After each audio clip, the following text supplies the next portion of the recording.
ketakutan itu sebenarnya nikah itu nggak semenakutkan itu toh. Seperti anak kecil yang ditakuti buto hijau lah, sekarang aja buto hijaunya sekarang jadi es. Iya, jadi enak ya, nggak menakutkan.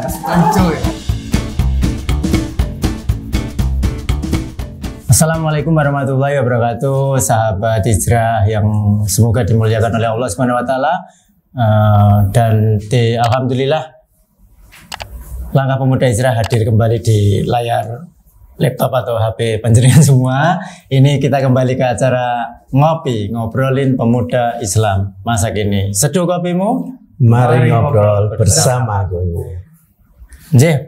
Masih dengan saya Agung Mustafa Fajaroda dan rekan saya Ma'ruf Anwar Romansyah serta bintang tamu abadi kita Ustaz Faisal. Kullu syai'in halikun. Semuanya tuh bisa musnah illa wajha kecuali Allah Subhanahu wa taala. Masya Allah, belum apa-apa sudah mulai materi ya. Opening materi. Jangan di-skip dulu teman-teman. Kita akan melanjutkan bahasan beberapa lanjutan dari episode yang lalu bahwa marriage is scary. Nah, kita sudah membahas panjang lebar tentang marriage is scary, Ustaz. Ketakutan setelah menikah, ketakutan sebelum menikah nih, Ustaz. Nah, solusinya apa, Ustaz? Yang solusi konkretnya itu apa toh? Bismillahirrahmanirrahim. Pertama, saya ulangi ya. Yeah. Ketakutan, rasa khawatir itu dari setan. Was-was itu setan. Was-was ya. Maka ya jangan didengarkan, dibuang, dijauhi, jangan dengarkan, dan jangan menuruti kekhawatiran itu dengan cara memperbanyak mendengarkan, melihat, menyaksikan sing bikin scary. Oh iya, betul. Tapi dibalik, perbanyak tontonan, perbanyak mendengar kisah-kisah cerita atau bertemu dengan orang-orang yang sukses menikahnya. Sampai sepuh kan banyak kan. Betul. Sepuh sudah suami istri jadi kakek nenek, hidup sederhana paribasane, tapi ternyata bisa sampai happy ya. Berarti anak sukses. Preferensi tontonan itu diperbaiki ya. Iya. Itu salah satu untuk menghindari atau menghilangkan rasa was-was, ketakutan. Karena diawali dari apa yang dilihat, dirasakan, didengarkan, itu menjadikan was-was. Kalau itu dirubah, maka insya Allah rasa was-was sedikit demi sedikit akan mulai hilang, terkikis.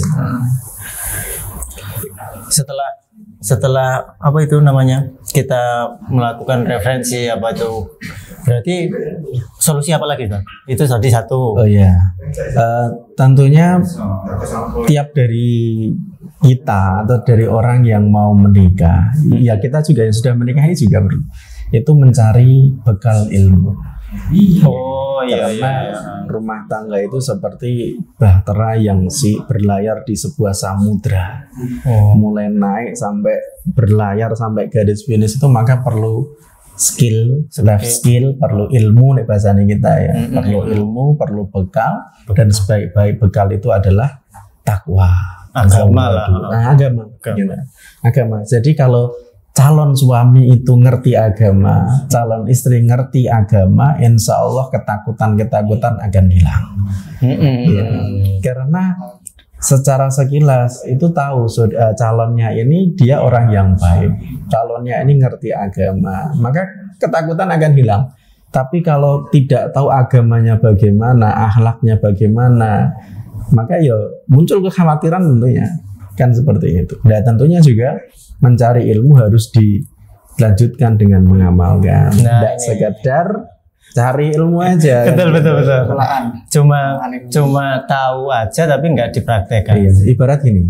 Ibarat tahu ini ada alat pel, ada super pel. Supaya rumah itu bersih setelah sapu dipel, biar kinclong bersih gitu ya, itu perlu dipel, tapi tidak mau ngepel, tidak mau mempraktekkan. Jadi tahu dalam berkeluarga itu suami harus tanggung jawab menafkahi istri dan anak-anak, tapi tidak mau bekerja. Nah itu sama aja. Iya, betul. Dia tahu tapi tidak mau mengamalkan. Sama istri itu tahu taat dengan suami itu kewajiban, tetapi dia tidak. Sering sekali ketika suami mengatakan suatu dia tidak taat atau menimpali suaranya suami dan seterusnya. Nah itu tahu ilmunya tapi tidak mau mengamalkan. Kan seperti itu. Berarti kalau dilihat dari jawaban Ustadz Faisal, ternyata memang kita yang jauh dari dari nilai-nilai agama. Karena memang yang beredar di media sosial saat ini banyak orang menuntut haknya tanpa memikirkan atau mempersiapkan kewajibannya. Kalau orang-orang terdahulu kan pengen nikah itu, saya sebagai istri itu tugasnya apa aja tuh? Bukan istri itu harus di dapur, enggak, tapi tugasnya istri itu bagaimana cara melayani suami, bersikap, kemudian keluar rumah dan lain sebagainya. Nah, itu perlu ilmu. Kalau tanpa ilmu tentunya enggak tahu. Sekedar tahunya itu sumur, kasur, dapur. Gitu kan. Sekedar tahunya itu. Tapi kalau dengan ilmu, Masya Allah, kisah-kisah para sahabat Sahabiyah luar biasa. Contoh, Rasulullah menyampaikan, khairukum, sebaik-baik kalian, khairukum li ahli, yaitu yang paling baik terhadap keluarganya loh itu. Wa ana khairukum li ahli, dan aku ini paling baik di antara kalian terhadap keluargaku. Maka nek suami atau istri tahu hadis ini, dia betul-betul memahami, maka dia akan mengamalkan supaya saya nanti ketika nikah akan menjadi orang terbaik buat keluarga saya. Manusia terbaik buat keluarga saya. Manusia terbaik itu baik hubungannya terhadap keluarganya. Percuma sama tetangga sama orang lain baik, tapi sama keluarganya tidak baik. Betul. Berarti kalau kita belajar ilmu, kita jadi tahu menempatkan posisi kita. Betul. Jadi suami, jadi istri, tahu hak dan kewajiban. Karena memang nikah itu tidak bisa lepas dari hak kewajiban kok. Dua ini selalu beriringan. Yang jadi hak kita itu kewajiban istri. Yang jadi kewajiban istri itu hak kita. Yang jadi kewajiban kita itu menjadi haknya istri. Itu selalu beriringan. Saling melengkapi. Dan yang disampaikan Ustadz Faisal sangat benar. Pertama, kita harus punya fondasi, kemudian ilmu itu jadikan fondasi, kemudian hak dan kewajibannya benar-benar ditekankan. Dan memang masalah rumah tangga itu bukan hanya sekedar persiapan ekonomi yang nggak kalah penting, dan memang yang paling penting itu malah ilmu sebelum agama. menikah. Betul. Itu paling penting. Maka sekarang alhamdulillah di mana-mana ada kajian pranikah, di masjid-masjid kajian pranikah, termasuk di Langkah Pemuda Hijrah kita bahas pranikah. Yang belum nikah biar termotivasi gitu. Betul. Lah kurang siap lah. Lah kowe nyiapke ora. Kurang siap tok. Maka itu tadi was-was dihilangkan, karena was-was itu dari setan. Maka jangan didengarkan, dilawan, cari referensi yang baik-baik. Temui orang-orang yang baik, yang sukses dalam membina keluarga. Kemudian selanjutnya kuatkan fondasi diri, yaitu adalah ilmu. Kalau calon laki-lakinya, yang laki-laki nyari ilmu, membekali ilmu, calon perempuan yang membekali ilmu, insya Allah kekhawatiran itu akan hilang. Karena yakin dia sudah punya bekal, kan gitu. Jadi berarti dengan poin satu tadi referensi, karena sangat pentingnya referensi itu, kita juga harus memfilter lingkungan kita, berarti. Iya, tentunya. Kalau lingkungan kita itu toksik, otomatis kan untuk referensi malah yang toksik itu malah negatif. Dijalani nikah nanti KDRT, nikah nanti suami tidak tahu jawab, jadi referensi negatif. Kemudian cara memperbaiki ekonomi referensi itu dengan berkumpul dengan orang soleh berarti. Iya, tentunya seperti itu. Kalau yang toxic kita dengarkan, yang negatif itu jadi asupan kita, otomatis yang di benak kita, yang di hati kita, pikiran kita itu ya yang jelek-jelek aja. Ibarat anak kecil disampaikan, "Nduk, kowe aja metu bar magrib," atau metu surup-surup magrib. Engko anak buta ijo. Anak kecil ya. Begitu kan.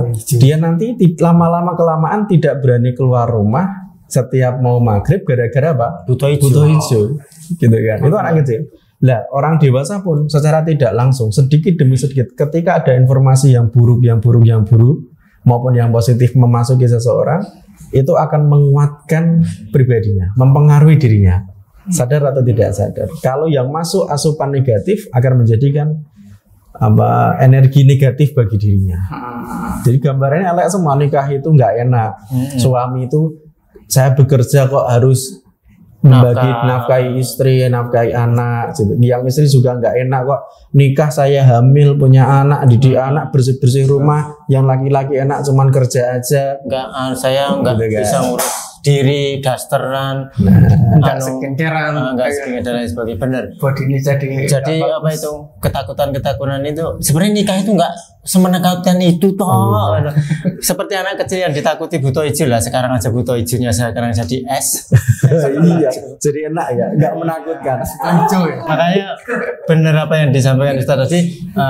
Sebenarnya ketakutan-ketakutan itu dari pikiran kita dan itu dibisikkan oleh setan sehingga membuat lah tontonane kok ngono terus apa setelane ku menangis wong selingkuh ya akhirnya kan terbangun lagunya juga lagu-lagu yang dan tidak tontonannya artis-artis atau selebgram yang mohon maaf gonta-ganti pasangan cerai gitu dan itu kan menjadi referensi yang buruk juga. Maka itu termasuk penguat negatif itu dihindari, dibuang, tidak usah ditonton, tidak usah didengar. Betul.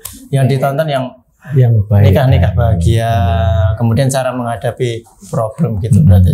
Dan beliau yang nikah sampai sukses, sampai sepuh gitu ya, itu bukan berarti dalam rumah tangga adem ayem sebenarnya. Enggak mulus-mulus, enggak mulus, tidak seperti jalan tol, walaupun jalan tol pun ada gerunjalane, ya. Tetapi bisa menyelesaikan ujian cobaan dalam rumah tangga. Lah itu yang perlu kita gali. Masuk ke ilmu tadi. Masuk ilmu. Iya. Maka setelah menghilangkan was-was, membekali diri dengan ilmu, yang ketiga tadi apa? Lingkungan toksit, teman-teman toksit itu dihindari. Maka cari teman-teman yang baik, belajar dari orang-orang yang sukses dalam berumah tangga. Yang ketiga. Jadi lingkungan saya alhamdulillah juga baik. Oke, teman-teman yang toksik juga sudah dikat gitu kan. Kemudian cara mencari jodoh calon pasangan yang baik juga itu bagaimana ya Ustaz? Ini curhat atau pertanyaan? Saya bisa curhat lagi. Mewakili netizen nih. Mewakili jomblo-jomblo yang nonton. Termasuk saya. Nah itu juga ngaku ya. Iya, itu memang kalau sudah teman-teman yang baik, alhamdulillah. Yang buruk-buruk toksik dikat, alhamdulillah. Maka tinggal mencari pasangan yang baik. Bagaimana caranya? Pakai konsep ta'aruf, gitu ya. Pakai konsep ta'aruf. Ta'aruf itu apa? Pengenalan, kenalan, mengenal, gitu ya. Ta'aruf itu dua. Dari kata ta'arufa ya ta'arufu, interaksi antara dua orang. Jadi yang kenal itu bukan hanya calon putranya, prianya, calon pengantin prianya, tidak pula pengantin putrinya saja, tapi kedua-duanya. Jadi kedua-duanya mengenal, saling mengenal, kan interaksi gitu ya, saling mengenal gitu. Maka prosesnya ta'aruf. Nah, ta'aruf itu kita tentunya harus mencari di tempat-tempat yang baik. Kalau teman-teman kita sudah baik, tapi kita mencari pasangan atau calonnya itu di tempat yang tidak baik, itu ya nggak baik. Kan gitu kan. Dengan konser K-pop. Nek terus Mas Agung golek ning ngisor truk gitu kan. Itu ya sing ngisor truk gitu. Iya betul. Harus pakai cara yang benar juga. Kemudian lewat orang-orang yang baik kan gitu. Jadi berarti ada perantara. Ada perantara. Ya, ada perantara sehingga biasanya perantara ini kan banyak channelnya gitu kan. Kalau diri kita sendiri biasanya sing digoleki itu sing kinclong gitu ya. Sing dicari itu biasanya sing bening di mata. Entah bening apanya ya. Beningan banyak. Alah wajahe ngono ae. Bening jabatannya juga bisa. Oh iya termasuk 4. Ya kan? Kenapa diingetin? Ya, maka kalau biasanya orang yang punya perantara itu seorang ustadz lah atau tokoh masyarakat, dia channelnya banyak. Dia insya Allah kalau beliau ini baik, tahu kita baik, akan dicarikan orang yang baik. Tidak mungkin lah kita berusaha jadi orang baik, beliau orang baik, kok mau mencarikan kita orang yang tidak baik. Maka dia zalim. Masalah. Gitu kan. Gitu. Kemudian dicari di tempat-tempat yang baik, ikuti kajian-kajian. Nah, di tempat-tempat kajian itu insya Allah orang-orang yang baik. Jadi bojo berarti ngaji. Iya juga. Nyari ilmu bonus bojo. Era oleh bojo oleh ilmu tok. Iya, jadi seperti itu, cari di tempat-tempat kajian. Bahkan ada orang itu ketika sudah mau ta'aruf bapaknya itu mau kenal dia, itu enggak perlu tanya ke orang lain. Dia itu cukup datang ke sebuah masjid yang paling dekat dengan rumahnya si pria tadi, si calon yang ta'aruf tadi, yang mau ngelamar putrinya. Pagi-pagi datang ke sana, ketika subuh dilihat anak tadi ada di sana enggak? Ada nggak Ustaz? Ada nggak? Rahasia. Kalau dia ada di sana, berarti insya Allah baik. Kalau tidak ada di sana, pertanyakan kemana? Zuhur ke sana lagi. Nggak ada asar gak ada maghribnya isyail lagi dengan tinggi. Dia kayak yura jumatan kan gitu kan. Ini trik berarti teman-teman semua. Kita harus membranding di hadapan Allah Subhanahu Wa Taala biar langsung ditolong. Harus lurus niatnya, jangan ini ya, jangan aku tak masjid lagi oleh jodoh yang solehah kan. Gak oleh ya kan. Ya niatnya kalau niat mencari jodoh dapatnya jodoh aja, nggak dapat pahala. Gue yang dapat jodoh. Beneran tuh. Kosong loh kan. Ya zong. Malah mungkin dapat dosa ya. Ya pada intinya kita tahulah dalam menempatkan aku ini masjid memang lillahi ta'ala sholat. Wadini tadi dikatakan Ustadz bonus itu kan sebagai jalan lain lah. Di tempat yang baik ternyata dapat jodoh lewat perantara orang baik, benar. Memang yang disampaikan Ustadz memang sangat menjawab. Berarti memang selain kita tahu ilmunya, kemudian nyari tempat yang baik, kemudian besar harapan kita kan ya wong apik oleh wong apik kan gitu ya Ustaz. Dan janji Allah seperti itu. Orang baik dapat orang baik, orang tidak baik dapatnya tidak baik. Itu janji Allah Subhanahu Wa Taala. Oh berarti kalau ada yang berkata, "Wah, teman saya jilbaban loh, solehah loh. Nek bojone mendem." Oh berarti itu mungkin nyarinya. Bisa jadi gini. Dia suaminya itu dia kondisinya tidak baik, melalui perantara menikah dengan perempuan tadi arahan dia dapat hidayah dari sang istri jadi baik, kan kita nggak tahu. Bisa jadi kan, tapi bisa jadi malah jadi akhirnya apa? Pisah.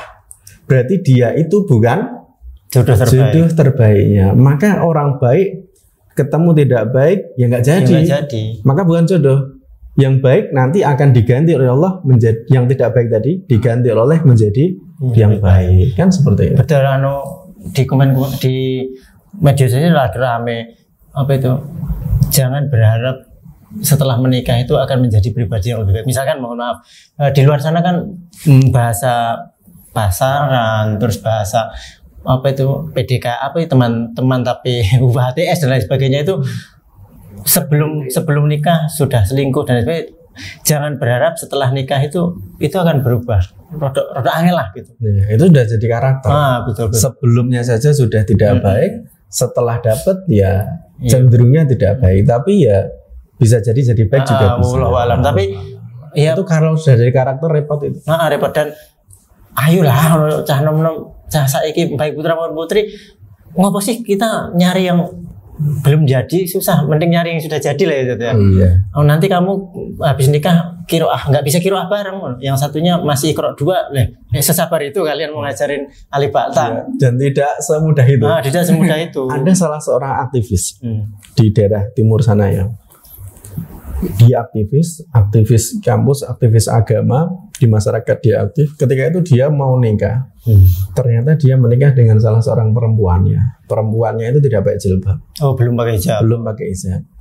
Kemudian ya kehidupannya seperti orang-orang yang belum mengenal agama.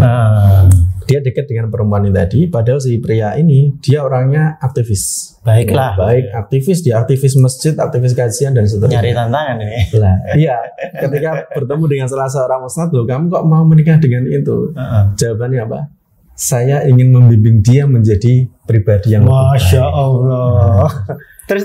Kalau ustadznya ya diberi nasihat arahan gitu kan. Tapi ternyata dia sudah punya keinginan yang kuat menikah sama dia. Ya sudah didoakan sama ustadznya. Singkat cerita menikah.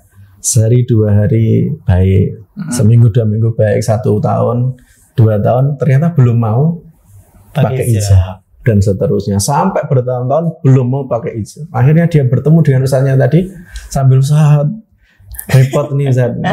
Kenapa kok repot gitu ya?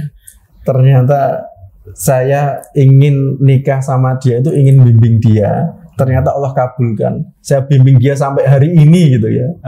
Jadi dibimbing pakai jilbab sampai hari ini bertahun-tahun dia belum mau pakai jilbab. Dari susah sendiri kan akhirnya. Iya. Seperti itu. Kemudian dalam ta'aruf tadi apa ya? Dalam ta'aruf tadi kan kita saling mengenal satu sama lain Ustaz.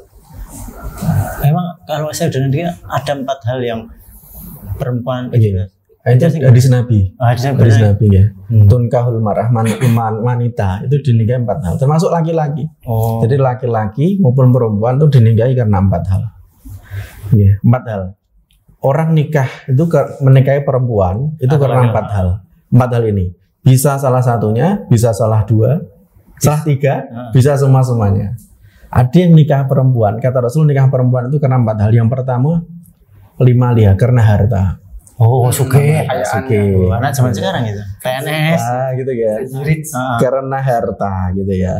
Termasuk perempuan mau nikah dengan seorang laki-laki bisa jadi karena hartanya. Kemudian nasab kedua. Nasab itu keturunan, keluarganya baik. Gitu ya. Keluarganya baik, keluarganya terpandang, keluarganya tokoh, itu bisa menjadi seseorang mau nikah dengan dia. Baik itu laki-laki, baik itu perempuan. Kemudian yang ketiga, jamal, kecantikan, ganteng. Laki-laki mau nikah sama perempuan itu karena cantiknya, karena fisiknya. Iya, masuk. Iya. Bisa juga perempuan mau nikah, mau dinikahi, dilamar oleh laki-laki karena gantengnya, tampan. Mesra sugih keturunannya biasa, asal bagus aman. Walaupun nanti ketika nikahkan sadar ternyata hidup itu tidak hanya sekedar dengan ketampananmu gitu ya. Betul. Kemudian yang keempat, lidiniha, agama. Fadfar bidatid-din. Maka pegang kuat yang agama. Kalau sudah pegang kuat yang agama, insya Allah akan beruntung, tidak rugi. Maksudnya apa? Nikahnya akan bahagia. Gitu ya. Prioritasnya agama. Jadi 4 ini penyebab seseorang menikahi perempuan ataupun perempuan mau dinikahi laki-laki. Hartanya, punya uang, punya ekonominya baik, atau mungkin jabatannya tinggi gitu ya. Kemudian nasab, keluarganya terpandang, keluarganya baik gitu ya. Kemudian yang ketiga cantik, ganteng. Keempat, agama. Yang keempat ini tidak boleh lepas. Maka dalam proses ta'aruf tadi ya, ta'aruf itu kan mengenal, kembali ke sebelumnya, mengenal ya. Jadi sebelum melangkah ke lamaran kan ta'aruf dulu, mengenal dulu.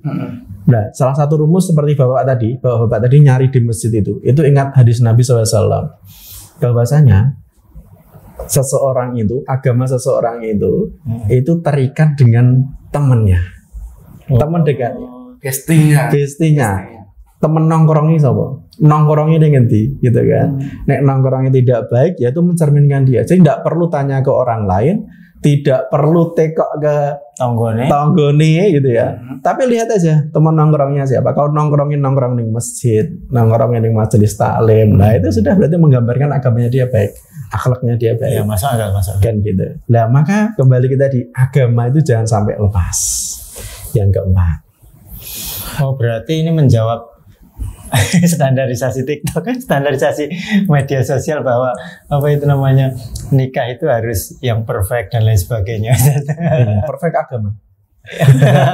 Tapi sayangnya kalau di TikTok perfect harta, perfect jabatan. Nah, itu harus dirubah. Tadi harus saling senang. Kalau laki-laki itu mandang perempuan itu nyari yang pinter kayak Ali bin Abi Thalib, semangat dakwah kayak Umar, suke kayak Abdurrahman bin Auf gitu ya. Wandangnya kayak Nabi Yusuf, wandangnya gitu. Repot. Putri juga ngasih standar juga. Habis saya juga pengen punya cowok itu golek bojo ya sing ayu gini dhuwur kayak legi ya. Kayak legi ya. Manis. Lah, enggak. Legi itu lemu gino-gino. Gino-gino. Sangat anyar gitu. Akhirnya mereka sibuk apa ya? sibuk dengan pikirannya sendiri tanpa mempersiapkan agamanya. Maka janji Nabi tadi kan nikah itu karena 4 hal, ya kan. Ikut standar TikTok ekonomi, contohnya ya. Tapi yang kata Nabi yang paling penting tidak diikat, tidak baik, siap-siap. Siap-siap nanti pernikahannya tidak baik. Kenapa agama yang paling penting? Jadi yang paling penting itu? Karena hidup seseorang tidak bisa lepas dari agama. Yang pertama, baik buruknya seseorang sangat ditentukan oleh agama. Oh ya, kan masuk, gitu. Masuk, betul. Dari diri kita ini ya, diri pribadi kita ini akan baik dengan agama. Pasangan akan baik dengan agama, keluarga akan baik dengan agama, tetangga akan baik dengan agama, sampai negara, bumi ini akan baik dengan agama. Kalau meninggal agama tentunya akan rusak, kan gitu. Nah, kalau pasangan kita itu paham agama dan mengamalkan gitu ya, insya Allah dia akan membimbing kita menjadi pribadi yang baik. Entah itu sang suami, entah itu sang istri. Kalau paham agama tentunya akan membimbing kita menjadi pribadi yang baik. Hari-harinya akan dihiasi dengan agama, dihiasi dengan kebaikan. Kalau punya anak-anak akan dididik dengan kebaikan. Kan seperti itu. Benar, kebenaran menurut agama, bukan kebenaran menurut personal pribadi-pribadi. Apalagi berdasarkan hawa nafsu. Wah, itu kacau. Apalagi dengan standar TikTok. Standar. Nah, ini bisa dirubah, standar TikToknya dirubah menjadi standar agama. Itu kan keren nanti. Masuk. Standarisasi kita bukan media sosial, tapi agama Islam, Mbak Mata. Terus terkait dengan proses ta'aruf dan memilih pasangan yang baik tadi, seberapa penting peran dan keterlibatan orang tua itu, Ustaz? Orang tua itu adalah orang yang melahirkan kita, mendidik kita dari kecil sampai kita dewasa. Kok kita mau nikah tidak melibatkan orang tua, gue ya kebangetan. Ya mungkin anak yatim. Iya.